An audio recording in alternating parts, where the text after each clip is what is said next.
హన్నాకి ఏం లేరంట, సంతానం లేదు. కనుక ఈయన కూడా ప్రార్థనకి వెళుతున్నప్పుడల్లా ఏంటంటే ఆమెకు చాలా దుఃఖ కారణం అయిపోయింది. ఏమైపోయిందంట? దుఃఖం అయిపోయింది. ఎందుకంటే పిల్లలు ఉన్నవాడు ఏం చేస్తారు? మెరుస్తారు కదా, మెరుస్తారు లేదా? మెరుస్తారు.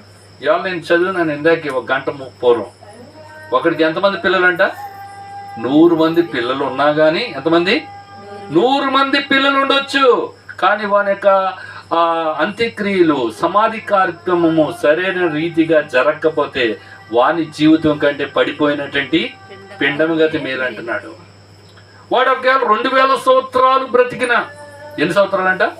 2000 ವರ್ಷಗಳ అతను బతికిద్దరు కూడా అవనగతి కూడా అంతదే అంత ಹೇಳಿ బరేలు పట్టింది. ఎందుకంటే మంచి పేరు కావాలంటండి.